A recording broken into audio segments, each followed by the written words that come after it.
Que hoje teremos a prece com a nossa irmã Cris.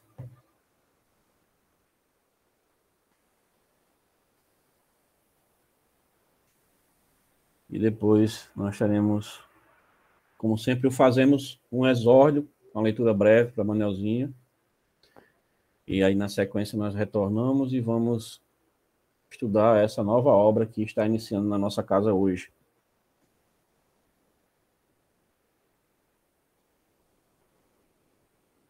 Cris é a remanescente do nosso primeiro encontro em maio de 2019, Cris. Quando nós fizemos presencial lá no GESEB ainda. E hoje estamos novamente nos debruçando sobre essa obra.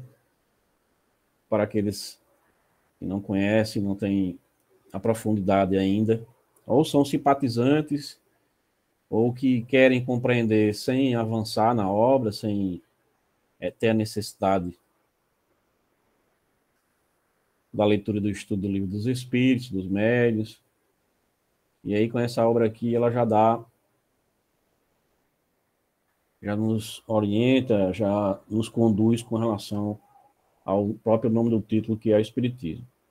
E agora nós passamos a palavra para a nossa irmã Cris, para ela fazer a prece de abertura. Está com você, Cris, a palavra. Boa noite a todos. Como o Marcos falou, é uma felicidade, essa nova oportunidade de rever essa obra. E foi assim, Marcos, eu tenho um carinho imenso por ele, porque realmente foi... Eu conheci o Espiritismo através de uma amiga minha que me levou nos centros, mas eu não tinha nenhum conhecimento, sobre como era, sobre toda a parte de Kardec, como é que ele conseguiu fazer, criar, sistematizar tudo isso, toda essa parte científica que ele fez.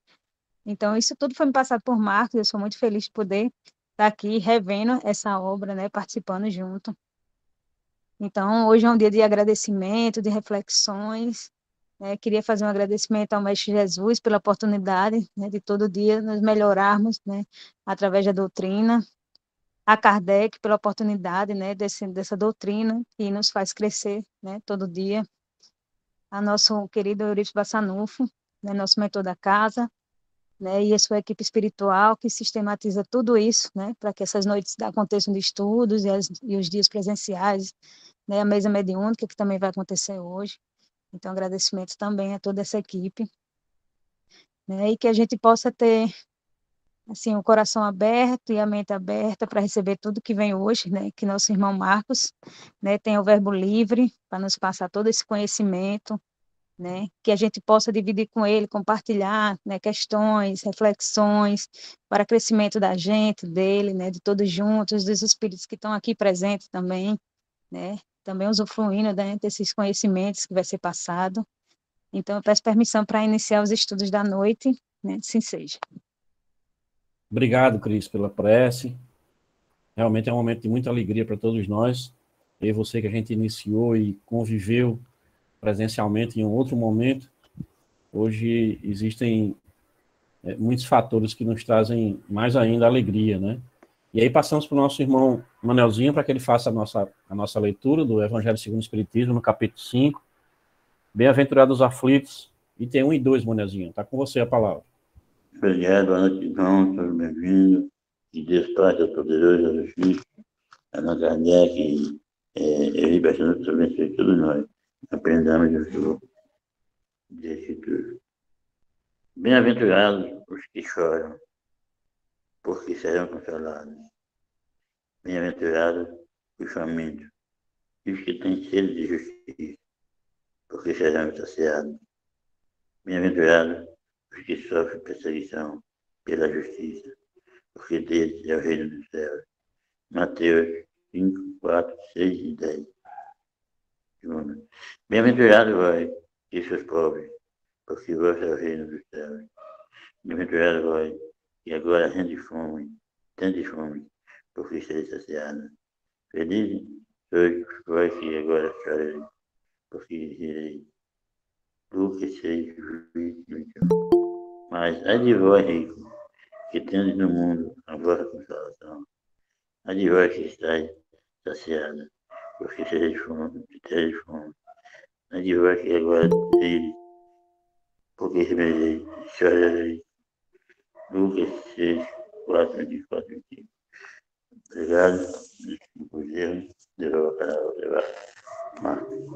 Tá perfeito, Manelzinho. Obrigado pela leitura. Sejam bem-vindos, Jaque, Silva, Kátia, nossa querida Kátia, que também participou conosco naquele momento presencial, foi muito importante, junto com o Cris também, né, Manelzinho, estava junto lá, né, Manelzinho, com a gente, sempre era o primeiro a chegar, sempre já estava lá junto, chegava na motoquinha dele lá, quando a gente sentia já aquela aceleração da motoca dele, lá vem Manelzinho, já era que estava chegando, era sempre uma alegria, né? Tínhamos o intervalo também, e sempre tinha um lanchinho, né? Manelzinho trazia a prateleira das bolachinhas dele todinho para a gente lá, Kátia levava um pudim maravilhoso, né? Que Antônio raspava até o alumínio da forma, era uma alegria muito grande, era 1h50 de encontro, né? Eram 2 momentos de 45 minutos e tinha 15 minutos de intervalo, e a gente fazia toda essa festa.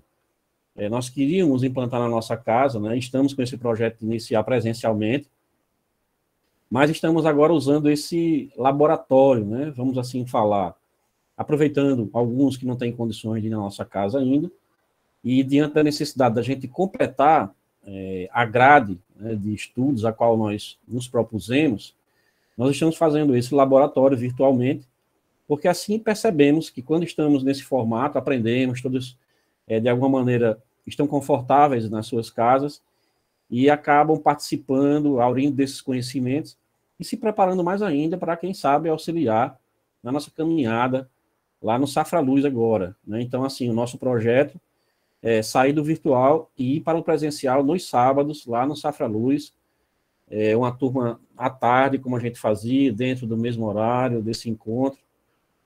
A gente ainda não tem o projeto pronto para o presencial, mas a gente achou por bem iniciar. Hoje, para todos nós do Safra Luz, é mais importante ainda esse momento, porque nesse momento nós temos 2 atividades acontecendo ao mesmo tempo. Uma presencial, no Safra Luz, que é com o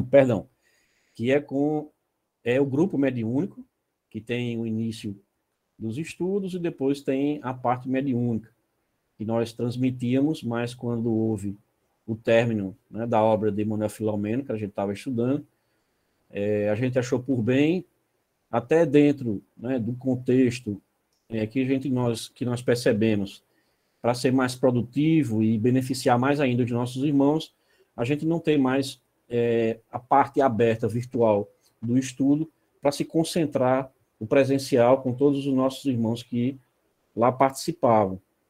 E como tínhamos que trazer uma nova proposta e tínhamos também a necessidade de abrir esse grupo estudando a obra que é o Espiritismo, nós estamos aqui hoje iniciando mais uma vez o estudo dessa obra. Como eu falei antes, Cris, Kátia, Manelzinho, eles estavam presentes no dia 18 de maio de 2019, né? Kátia, eu acho que foi um pouquinho depois, mas todos iniciaram nesse período, né? 18/5. Em maio de 2019, a gente estava iniciando lá, eu lembro demais, Cris entrando com aquele amigo dela, né? Ela ainda arrastou lá um amigão dela, mas ele não perseverou, mas ela perseverou, continuou com a gente, né, sempre muito preocupada, cadê as mulheres espíritas, que a gente só trazia texto dos homens, né, do espiritismo, e ela queria saber onde é que estavam as meninas, e agora nós temos várias meninas do espiritismo aí que estão se qualificando para nos auxiliar, muitas delas já no dia a dia da casa, isso é que é muito importante. Vamos avançando no nosso estudo, e hoje nós vamos trazer a obra que é Espiritismo. Hoje, esse primeiro momento, junto da obra é a gente colocar e compreender o porquê de Kardec teve a necessidade, dentro de tantas obras que ele já estava, de certa maneira, produzindo, porque ele já tinha lançado a obra que é o Livro dos Espíritos, né, em abril de 1857. Ele já tinha também, praticamente, lançado a Revista Espírita, como vocês estão vendo. Ele, em janeiro de 1858, ele lançou a Revista Espírita, e logo em seguida, né, vamos assim falar, um tempinho depois, em junho de 1859, ele teve a necessidade de condensar todo esse conhecimento através de uma única obra, que é o Espiritismo. E isso é interessante a gente refletir o porquê Kardec, de certa maneira, buscou trazer esses textos, esses artigos a qual ele já falava sobre o Espiritismo, porque começou de certa maneira, ter vamos assim, chamar um sucesso, né, naquela época, porque a gente tem que lembrar que, iniciando nos Estados Unidos, através das irmãs Fox, com esses fenômenos, isso estendeu-se para a Europa, e a França estava naquele momento, né, das mesas girantes, aquela questão toda, e Kardec logo em seguida lançando o Livro dos Espíritos. Quando ele lança a Revista Espírita, então o alvoroço é maior ainda. Então, aonde Kardec andava, todo mundo fazia essa pergunta, qual é o título do livro, o que é o Espiritismo, né?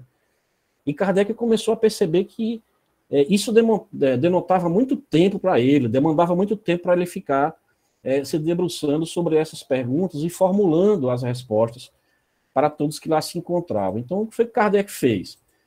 Kardec disse, olha, eu tenho que criar alguma coisa para já satisfazer, né, essas pessoas que têm simpatia pelo Espiritismo, quer conhecer, porque naquela época do século XVIII, XIX, para onde Kardec iniciou, as pessoas tinham vamos dizer assim, uma repulsa muito grande da igreja, né, a igreja naquela época, porque eles colocavam ela como responsável por tudo que tinha acontecido na França. Então, baseado nisso, Kardec tinha muito cuidado para, quando expor a obra, não colocá-la como se fosse uma nova religião. Kardec não queria que passasse inicialmente que,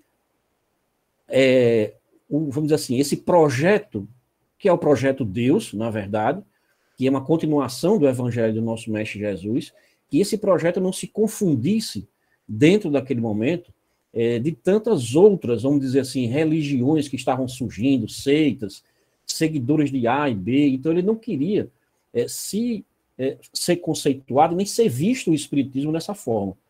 Então, assim, ele pegou vários artigos que ele já vinha publicando, ele já tinha conhecimento disso, vinha caminhando no sentido de esclarecer cada vez mais, e achou por bem lançar essa obra, né, o que é o Espiritismo, e que fez um grande sucesso na época. Nós vemos, porque assim, foram várias reedições, vamos assim dizer, dessa obra na época do lançamento de Kardec e os meses seguintes.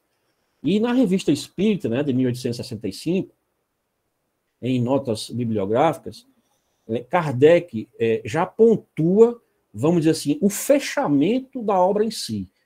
Porque ele foi lançando a obra que é o Espiritismo, inicialmente, nessa data que vocês estão vendo, 1859, só que ele foi também publicando novas edições e aumentando ela. Então, quando chegou em 1865, né, ele sedimentou, tanto é que vocês estão vendo aí, ele informando isso na Revista Espírita, né, que a obra que é o Espiritismo, que vinha, claro, por ele, Allan Kardec, estava sendo consideravelmente aumentada, e com quase 200 páginas. Aí ele fala o preço da época que ele vendia, que era R$1, e pelo correio era R$1,20. Isso é interessante porque Kardec, de certa maneira, como ele produzia, vamos dizer assim, os artigos, ele cobrava por ela, porque naquele momento era uma forma de investir mais ainda nas produções de outras obras, inclusive o Livro dos Médiuns, que ele vai lançando. E em julho de 1865, né, com a 6ª edição, ele fecha, inclusive até hoje, todas as traduções que nós temos hoje no mercado, vamos assim falar, e que foram lançados ao longo do tempo, eles sempre buscaram essa última obra, que foi a obra que Kardec depositou na livraria, né? Na livraria não, no museu que hoje é um museu, né? No Museu da França, que está lá guardado, que todos eram obrigados praticamente, na época de Napoleão, todas as obras vocês tinham que depositar, e onde existia um controle muito grande, né, desse acervo, vamos dizer assim, é uma biblioteca central que existe na França, e todos aqueles, né, autores, escritores que iam lançar uma obra, eles eram obrigados a deixar lá uma edição, né, uma edição original, para passar pelo crivo do censo, né, de Napoleão e daquele seu comandado, para que, analisando a obra, fosse visto que ela não estava trazendo nenhuma informação que fosse de encontro, né, com as leis, vamos assim falar, da época. Então, Kardec, quando fez esse depósito, né, vamos chamar assim, dessa grande biblioteca francesa que fazia esse acompanhamento para que nenhuma obra pudesse ser publicada sem o controle do governo, fechou-se nessa sexta edição. E, pela sexta edição, todas as outras traduções foram se baseando, né? E o importante que a gente traz aqui, qual foi a motivação de Kardec, além dessa, né, que nós falamos? Ele traz no Livro dos Médiuns, na primeira parte, né, no capítulo 3, que é do método, está no item 35, ele mesmo, Kardec, fala, né, a respeito dessa obra. Ele diz que essa brochura, de uma centena de páginas, né, que nós vimos que tem mais de 200 páginas, somente é uma exposição sumária dos princípios da doutrina espírita, uma visão geral que permite ao leitor abranger o conjunto dentro de um quadro restrito. Em poucas palavras, ele percebe o seu objetivo e pode julgar o seu alcance. Além disso, aí se encontram respostas às principais questões ou objeções que os novatos costumam fazer. Esta primeira leitura, que consome muito pouco tempo, é uma introdução que facilita um estudo mais aprofundado. Quando nós fizemos o estudo dessa obra presencialmente, ela denotou um pouco mais de tempo, porque, como todo mundo, né, que estava entrando lá, não tinha muito conhecimento do Evangelho, isso estou falando do Novo Testamento, nunca tinha tido conhecimento de algumas obras espíritas, principalmente o Evangelho segundo o Espiritismo. Algumas pessoas tinham dificuldade de refletir sobre os seus mentores, anjos de guarda. Muitos de nós ainda tínhamos vergonha de fazer uma prece em público, mesmo estando ali entre pessoas que criaram um certo vínculo, e isso com o tempo foi mudando, né? Eu lembro que uma vez eu pedi para Cris ler uma pergunta dessa. Não, pelo amor de Deus, eu não vou ler, não. Agora não, eu estou com pegar confiança, aí eu faço a leitura. Não, tá certo. Manelzinho do mesmo jeito. Manelzinho, faça uma leitura de uma pergunta. Não, irmão Marcos, pelo amor de Deus, deixe para depois, um dia eu faço. E esse um dia chegou, né? Hoje, Cris já fez várias exposições aqui no nosso grupo. Manelzinho lê toda noite. Então, o bom é isso, a gente está aqui junto, cada um respeitando o seu tempo, sabendo que todos terão um momento, né, adequado para, de certa maneira, participarem aqui. Eu, pelo menos, nunca gostei de forçar nada, porque eu já passei por isso.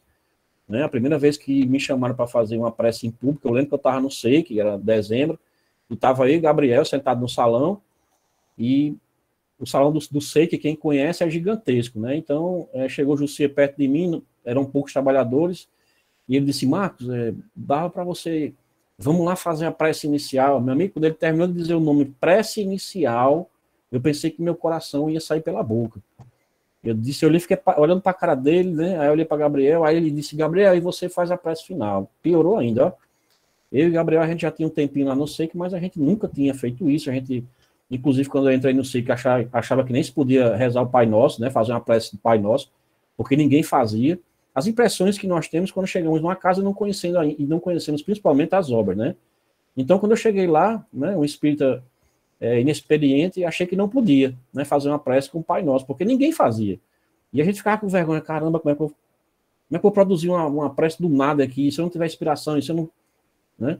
Então, a gente foi criando os nossos métodos, foi criando uma colinha, né?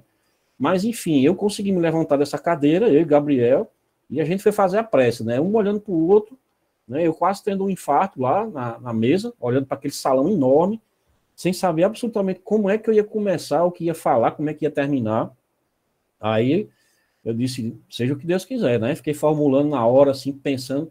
Eu sei que eu não prestei atenção, foi em nada, nem na palestra, nem coisa nenhuma. Fiquei pensando só o que é que eu ia falar. E no momento da prece, aí acontece. Os espíritos, né, têm pena de você, os irmãos espirituais, dizem, eu vou ajudar esse menino aqui porque ele está muito aperreado, e a gente acaba recebendo uma inspiração na hora. E isso, né, foi muito marcante para mim, e eu procuro não fazer isso com as pessoas que estão chegando no grupo. Eu sempre coloco as pessoas bem à vontade para, quando se sentirem seguros, participarem, né? Isso, para mim, eu acho que é de fundamental importância. Mas, enfim, foi só um adendozinho para a gente ver que realmente isso é importante, e cada um, quando se sentir nessa condição, participe, traga seus comentários, perguntas. A nossa proposta é exatamente essa, tornar o nosso grupo, o nosso encontro, uma coisa bem acolhedora, bem aconchegante, como se a gente tivesse realmente lá na nossa casa, no Safra Luz. Né? E podemos criar esse clima aqui também, né, nesse formato da plataforma virtual, que Cris e Kaline estão se capacitando para exatamente assumir o meu lugar, né, que eu preciso voltar para o grupo mediúnico, mas isso é sem pressa, né? Eu já digo para elas que tranquilamente, elas vão realmente amadurecendo para seguir com essa nossa proposta. Isso é que é importante, cada uma no seu tempo. E como é que Kardec, né, voltando agora para o nosso tema da noite, compreendendo e trazendo a obra em si, como é que ela se dividiu? Como é que Kardec construiu essa obra, o que é o Espiritismo? Nós sabemos que Kardec era um pedagogo, né? Ele veio da escola de Pestalozzi, inclusive, nós sabemos que os talentos de Kardec eram imensos. Ele era um homem extremamente culto, ele dominava, falava, compreendia vários idiomas, né? Alemão principalmente, inglês nem se fala, conhecia de grego, quais são as outras, francês por óbvio, né? E ele dominava também o russo. Então, assim, ele era um cara que ele se comunicava com o mundo inteiro, com os centros do mundo inteiro. Então, por ele ter essa cultura, esse conhecimento, porque Kardec até hoje ele é conhecido na França não como aquele que trouxe a doutrina espírita, mas o filósofo Kardec. Lá existem obras ainda que Kardec publicou enquanto ele estava na sua trajetória de pedagogo, que são obras que são utilizadas e referenciadas pelas escolas francesas como, né, um dos filósofos franceses renomados. Então, Kardec era muito conhecido, não como Kardec, né, mas como Hippolyte, né, Hippolyte Léon de Nizar Rivaio. Então, o professor Rivaio, como ele era chamado, ele era muito conhecido. Então, como ele já tinha e dominava toda a técnica necessária para trazer da melhor maneira possível um conhecimento, passar esse conhecimento e que ele ficasse agregado, viesse de uma forma lógica, compreensível, né, dentro das ferramentas que ele tinha naquela época, que nós, quanto mais conhecemos o trabalho de Kardec, nós o admiramos mais ainda, porque nós vemos a nossa dificuldade com toda essa tecnologia que nós temos aqui. Imagina na época de Kardec receber milhares de cartas em vários idiomas diferentes, né? Nós sabemos que a Amélie Baudet, né, que é a esposa dele, ajudava muito ele, que também era uma pessoa extremamente inteligente, instruída, né? Falava também vários idiomas como ele, e que auxiliava ele nesse aspecto. Mas você entabular várias perguntas que ele fazia, pessoas que se comunicavam com ele através da revista Espírita, trazendo relato, casos, tanto dos centros, né, dos centros que existiam familiares, espalhados pela França e pelo mundo, se comunicava muito com os centros também que tinham nos Estados Unidos. Então, assim, ele era um cara que buscou, dentro daquele conhecimento dele, a melhor maneira possível. O que foi que ele imaginou? Ele disse assim, não, a melhor maneira de começar a despertar as pessoas com relação a um tema que você não conhece é uma conversa. Como nós estamos fazendo aqui, uma conversa. Por enquanto, só eu estou aqui falando, né? Tá um monólogo aqui. Eu estou falando, mas a partir do momento que a gente começa a interagir, um faz uma pergunta, outro responde, aí um se coloca, outro pergunta, o Kardec diz, não, o melhor formato é esse. Eu vou criar, né? Isso tudo foi criação de Kardec, eu vou criar esses diálogos, né, entre pessoas fictícias, baseados, vamos dizer assim, naqueles a qual cruzavam o caminho do Espiritismo, né, como vocês estão vendo aí. E o que foi que ele foi que ele pensou? Não, eu vou criar uma obra com perguntas e respostas inicialmente, e vou, no meu primeiro diálogo, colocar como eu dialogando com um crítico, né? E Kardec coloca: o primeiro capítulo encerra sob a forma de diálogos, respostas às objeções mais comumente feitas por aqueles que desconhecem os princípios fundamentais da doutrina, bem como a refutação dos principais argumentos de seus contraditores. Esta modalidade nos pareceu a mais conveniente por não ter a aridez da forma dogmática. Olha só que coisa interessante. Kardec, ele era tão combatido, ele era tão criticado, tanto por aqueles que o conheciam, né, como homem, como pedagogo, como figura, como filósofo, como um cientista também, por não entender por que é que ele estava jogando a carreira dele ladeira abaixo, mudando o nome, produzindo obras totalmente estranhas naquela época, dizendo que estava falando com espíritos, né? Porque todos nós espíritas somos loucos. Essa é o primeiro, vamos dizer assim, o primeiro rótulo que colocam, né? Ah, você é espírita. Já começam, né, a achar que a gente é maluco, mas realmente nós falamos com espíritos, porque todos nós somos espíritos encarnados. Então, com quem a gente fala, estamos falando com o espírito, né? Não deixa de ser. Mas Kardec, ele já estava tão calejado com relação a essas críticas e por rebatê-las, que ele começou a procurar as críticas, né, mais severas e as respostas. Então, quando formos nos debruçar nessa obra, vocês vão perceber, né, a técnica que Kardec usava, tanto para formular as perguntas, que eram perguntas que eu não tenho dúvida que eram reais, que ele enfrentava no dia a dia dele, né? Isso era certeza, e a forma como ele respondia. Kardec, se vocês observarem, em toda a obra dele, ele jamais atacava ninguém. Se vocês tiverem a oportunidade de fazer a leitura das revistas espíritas, né, dos volumes da revista espírita, vocês veem que quando vinha uma crítica, Kardec rebatia, mas ele rebatia numa categoria tão grande, né? Ele fundamentava tão bem, ele não atacava a honra de nenhuma das pessoas, mesmo tendo a dele atacada, que você ficava assim, cara, é demais isso aqui. Porque se nós que estamos aqui, através desse estudo da obra, o que é o Espiritismo, se a gente estuda as perguntas e respostas de Kardec, quando alguém nos fizer uma crítica ou nos fizer uma pergunta relacionada à doutrina, nós já vamos nos saber posicionar. Por quê? Porque nós já temos, pelo menos, como Kardec atua e atuava com os ensinamentos dele. Então, isso me ajuda todos nós que estamos aqui, se estamos imbuídos, né, nessa vontade de seguirmos essa doutrina que tanto consolo e tantas respostas nos trazem. Não é à toa que Kardec era um grande filósofo. Filosofar é exatamente perguntas e respostas. E o que nos motiva não são as respostas, são as perguntas. Porque para cada pergunta respondida, nós temos milhares de outras perguntas, né? Então, o que nos faz avançar no conhecimento são as perguntas. Enquanto eu não consigo uma resposta racional, lógica, para aquelas perguntas que eu crio, ou que nós tentamos criar para compreender o mundo, onde estamos, quem somos, para onde vamos, e encontramos uma resposta que realmente nos traga um consolo e principalmente um conforto, né? Dizer, não, realmente isso aqui tem uma lógica nessa resposta. Tem um sentido que nos leva a raciocinar que é possível.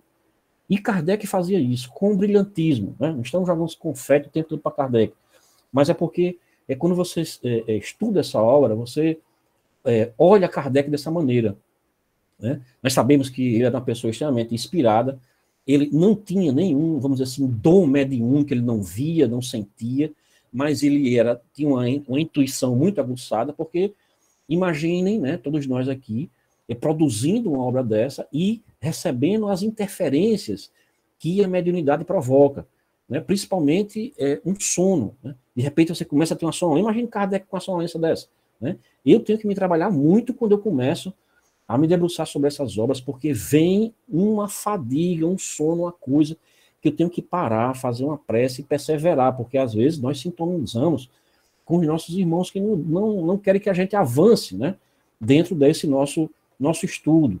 Então, às vezes dá sono, você fica ali lutando, mas temos que ter a consciência que é um exercício que nós estamos fazendo. Temos que lutar contra essas, né, essas forças antagônicas ao espiritismo que ainda existe hoje em dia, né, e que nós temos que ter o cuidado para não tropeçarmos. O segundo diálogo de Kardec é o cético, né? Esse cético que ele coloca aqui para a gente, já é um cético que já tem um pouco mais de boa vontade. É aquele cético, né, que não tem a crença, porque Kardec era um cético. Então, assim, ele utilizou-se muito da postura dele no início do espiritismo, quando os amigos dele chamavam, né, principalmente o senhor Didier, que era e foi depois, né, era um amigo dele, né, e era o livreiro dele, vamos dizer assim, o editor de Kardec. Ele é que lançou todas as obras e era médio também. Então, o senhor Didier sempre buscava trazer Kardec para essas mesas e ele ficava pé da vida, né? Vão se ocupar de alguma coisa, pelo amor de Deus, isso não tem nada a ver, não. Isso não tem um sentido, isso não é racional, não é lógico. Uma mesa falar e tal. Então, ele usou desse ceticismo dele para criar esses diálogos e aí ele abordou todos esses temas que vocês estão vendo aí. Ele falou sobre espiritismo e espiritualismo. Cada tema desse aí, a gente vai falar trazendo as perguntas e respostas que Kardec colocou. Então, não é profundo, como vocês estão vendo. Se vocês adquirirem a obra, vão ver que não passa de 200 páginas como um todo. Né? E ela é bem direto. Então, ele entra nesses temas com perguntas e respostas mais simples do que as perguntas e respostas dos espíritos, porque como ele faz com um diálogo, isso se torna envolvente, porque é uma pergunta entrando, uma resposta, e você vai se envolvendo. Então ele fala sobre todos esses temas que vocês estão vendo. Dissidências, né, que existiam na época entre os próprios espíritas, os fenômenos, né, espíritas simulados, porque tinham muitos daqueles pré-digitadores, né, aquele pessoal que tinha um talento, como se fossem mágicos, né? E as pessoas confundiam, achavam que isso era espiritismo. E ele vem falando que isso não é espiritismo, em combate, né? Ele fala sobre a importância daqueles que, e ele chama de detratores, né, que eram aqueles que, de certa maneira, apontavam os erros, ou os charlatões de plantão, né? E Kardec achava isso importante, porque fazia com que esses fossem desmascarados, e não os realmente espíritas, aqueles que tinham uma conduta correta com a doutrina espírita. E ele avança também nesse tema maravilhoso sobrenatural, oposição da ciência, falsas explicações dos fenômenos, né? Não basta que os incrédulos vejam para que se convençam, porque dentro desses diálogos, né, esse crítico lá, esse cético dizia, não, mas não seria bom se eu fosse lá ver, porque, olha, eu sou um cético, eu sou uma pessoa muito conhecida, e se eu for lá apenas para uma dessas nossas reuniões lá de vocês, e eu me convencer, isso vai ser muito importante para mim. E aí Kardec responde com uma categoria fantástica, que eu vou deixar para a gente ler a resposta dele, né?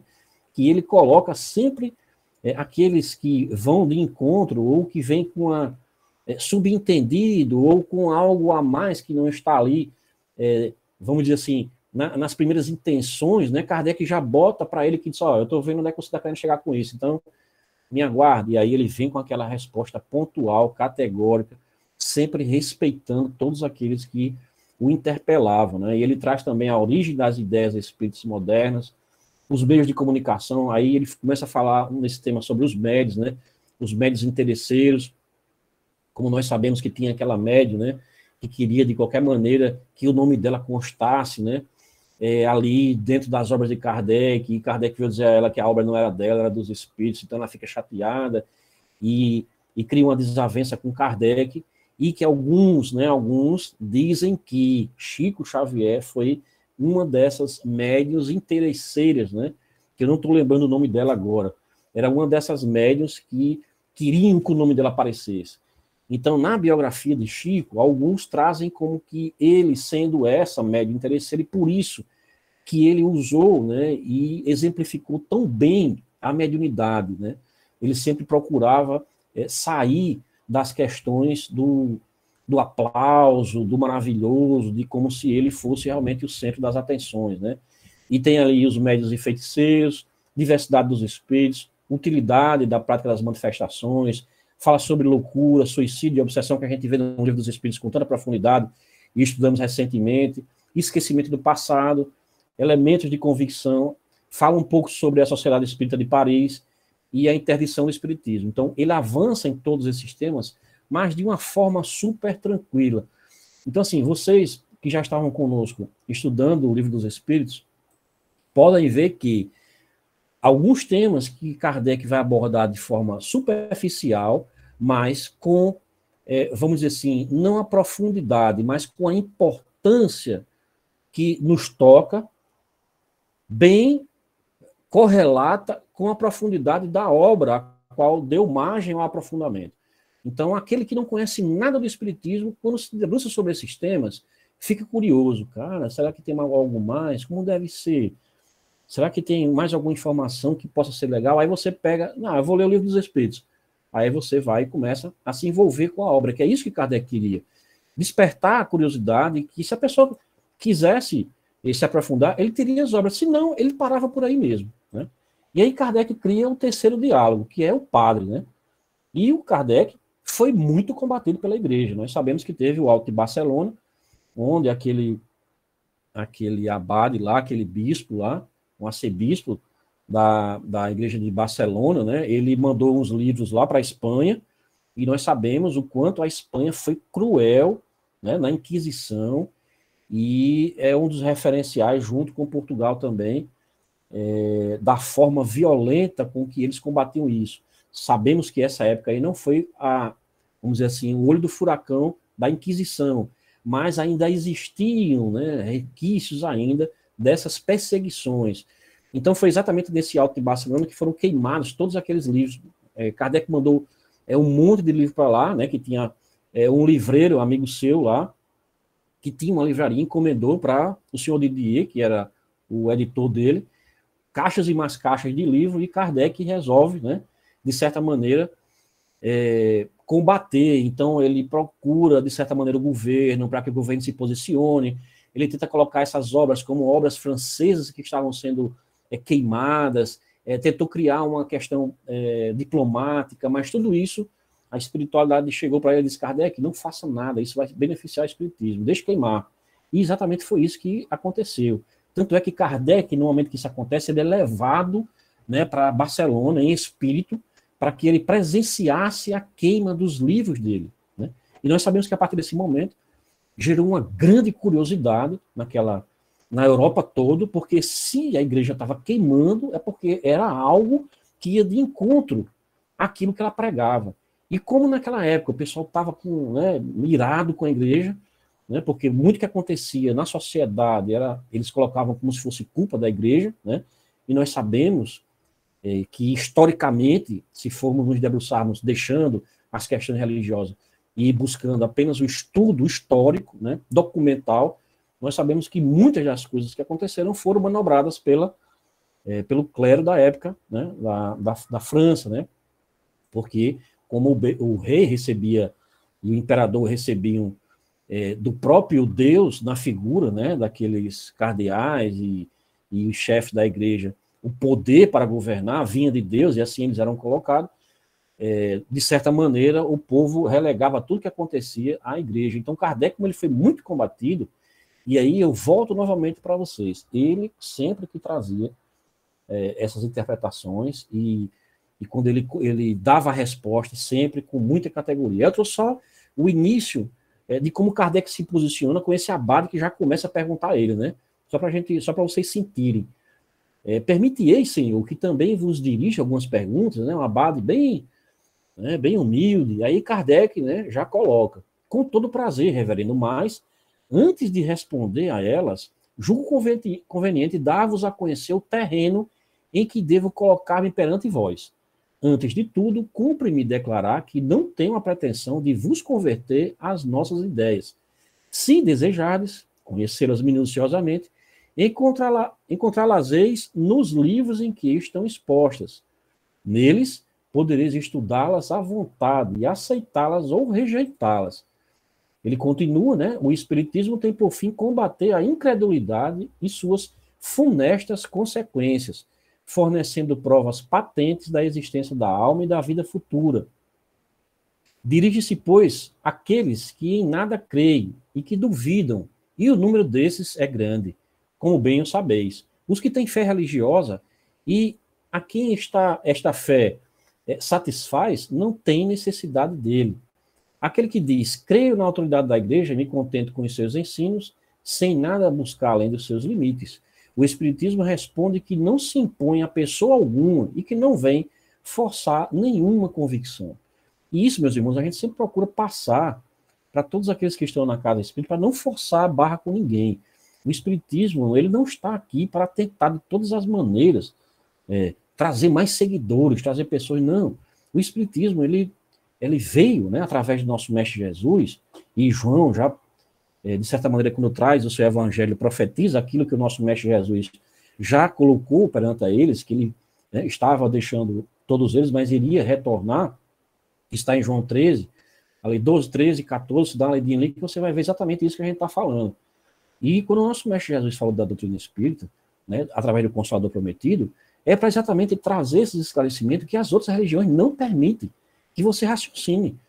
Questões do dia a dia, do trivial, que a gente às vezes não consegue compreender, o Espiritismo traz a compreensão disso, das dores, principalmente, aquilo que acontece, não dá certo, né, a nossa impaciência de querer sempre que as coisas aconteçam no nosso tempo, e várias outras questões, a família, né, que nós estamos, meu irmão não me compreende, minha esposa é difícil, eu tenho uma irmã que enche o saco o dia todo. Então, essas questões do Espiritismo auxilia a compreender. Então, quando nós nos colocamos dessa maneira, nós não queremos que ninguém venha para o Espiritismo obrigado, ou achar porque, vai ser salvo. Se eu for para o Espiritismo, eu vou ficar uma pessoa santa. Não, ninguém pode vender essas coisas. O que o Espiritismo coloca, acima de tudo, é a nossa transformação moral. É o que interessa, nos transformarmos moralmente através do conhecimento que a obra espírita nos traz, né? E o capítulo 2, Kardec traz todos esses elementos. Ele vai falar sobre noções elementares de espiritismo, observações preliminares, espíritos. Vamos falar sobre espíritos que já vimos no livro dos Espíritos também. O comunicação com o mundo invisível, né? Isso aqui é um resumo do livro dos médios, né? Vamos falar sobre os médios, né? As dificuldades da mediunidade, qualidade dos médios, os charlatões, né, de plantão, identidade dos espíritos, contradições e consequências do espiritismo. Quais são as consequências que aquele que entra na doutrina espírita sentirá os efeitos dele, tanto positivo, para nós é só positivo, mas para alguns eles conseguem enxergar um efeito negativo, que é exatamente o combate, né, dentro do nosso ser familiar, no trabalho, e outras questões quando a gente, né, se posiciona como espírita. E Kardec vai tratar dessa forma, bem tranquilamente, com perguntas e respostas. Então, nesse capítulo 2, nós vamos falar sobre o livro dos médios, assim, por cima, né? Vamos ter uma ideia. E quem quiser, nós também já estamos com um projeto de retornarmos, né, ao livro dos médios, estudar, abrir o livro dos médios novamente, dessa maneira, e dessa vez, Cris, usando os comentários do professor Miramês, através daquela coleção maravilhosa que você nos apresentou, né? E que nós ficamos muito agradecidos. Então, nós vamos, em determinado momento, trazer o estudo do livro dos médios agora, com o professor Miramês comentando também. E nós chegamos para o nosso final, que é o último capítulo, né, que Kardec vai trazer, onde é o resumo do livro dos Espíritos. Olha que coisa maravilhosa. Aqueles que não puderam, né, iniciar a nossa jornada no começo, vão poder ver de uma forma ampla, né, como Kardec traz, todo o livro dos Espíritos. Ele vai resumir nesse diálogo. Marcos, você não está exagerando, não? Não. Vocês vão ver. Ele vai trazer soluções de alguns problemas para a doutrina espírita, pluralidade dos mundos, a alma, o homem durante a vida terrena e o homem depois da morte. Pronto, o Espiritismo está todo aí colocado, né? O resumo do livro dos Espíritos. Então, esse, meus irmãos, é aonde nós vamos caminhar no nosso dia a dia, sempre nas nossas sextas-feiras, trazendo esse nosso projeto Deus, né, de divulgar, evangelizar, unificar e servir sempre, né, cada um de nós fazendo a nossa parte, nos dedicando, buscando a doutrina, nos modificando moralmente, e sempre procurando fazer o melhor. Quando nós assim o fazemos, temos o auxílio dos nossos irmãos espirituais, não tenham dúvida disso. E sempre, os temas que nós vamos colocar aqui serão temas que a gente vai procurar expor em 30 minutos. Primeiramente, nós íamos colocar através de vídeos gravados. mas, vamos dizer assim, a logística para tudo isso era muito complexa, a gente não tem equipamento ainda, os equipamentos de qualidade para você fazer isso, às vezes são caros, você não tem um ambiente, você não tem a acústica necessária, porque nós sabemos que se o áudio não for de boa qualidade, o vídeo não for de boa qualidade, a pessoa não começa, nos primeiros 2 minutos já sai, né? Isso aí é para cada um de nós, a gente está entrando vendo um vídeo que não tem qualidade de imagem, quando tem imagem boa, tudo bem, quando você liga o áudio que não presta, aí você já sai, né? Então nós estávamos nessa proposta, mas achamos por bem colocar e trazer para esse nosso formato do Google Meet, estudando, mesmo com poucas pessoas, nem que eu abra aqui, só tenha eu e o Manelzinho aqui, a gente batendo papo, e os nossos irmãos espirituais, que aí a gente não pode nem contar, né? Porque nós sabemos que cada um de vocês, no local onde vocês estejam, né, estão afinizados com inúmeros irmãos, familiares, amigos do plano espiritual que estão aurindo, junto com vocês, esse nosso encontro da noite de hoje. Então, assim, serão encontros de 30 minutos, eu venho aqui, exponho, nas perguntas e respostas, alguém pode fazer a pergunta, pode fazer o papel, por exemplo, do crítico, como nós fazíamos presencial, né? Pedimos para Cris, leia a primeira pergunta do crítico, aí ele, né, Cris fazia a leitura, e alguém fazia o papel de Kardec, né, respondia o que Kardec falava, aí eu vinha e comentava, o Antônio comentava, o seu Inácio comentava. Por enquanto só tem eu, né? Então, assim, e vocês aqui que podem me auxiliar da melhor maneira possível, porque aqui é sempre uma troca de ideia, é isso que a gente quer, que se torne, né, esse debate sempre tranquilo, não quiser abrir, não quiser perguntar nada, tá perfeito. Bem, meus irmãos, hoje era essa a proposta que eu trouxe para vocês, espero que tenham colocado todos os pontos necessários, né? Nós temos abertura para alguma pergunta, mas, como eu falei para vocês, fiquem tranquilos, não queremos obrigar ninguém a perguntar nada, nem se posicionar, só se sentirem confiantes e quiserem realmente fazer um questionamento referente a essa obra, né, que nós vamos começar aí, então vamos ter calma, né? E se esse formato vocês acham legal, tem alguma opinião, pode colocar lá no grupo da gente, quem não tiver, quem quiser fazer parte também, é só passar o contato que a gente insere no grupo do Safra Luz e é onde coloca sempre o que está acontecendo, os estudos, os links, então se todos estiverem aqui, ótimo. Mas se tiver alguém que queira participar do nosso grupo do WhatsApp que a gente tem, com todas as pessoas que frequentam o Safra Luz, né, dos trabalhadores, e os irmãos dos grupos de estudo, é só passar o contato que a gente junta e vocês ficam sabendo tudo que está acontecendo em tempo real. Antes de acontecer, vocês já vão ser posicionados.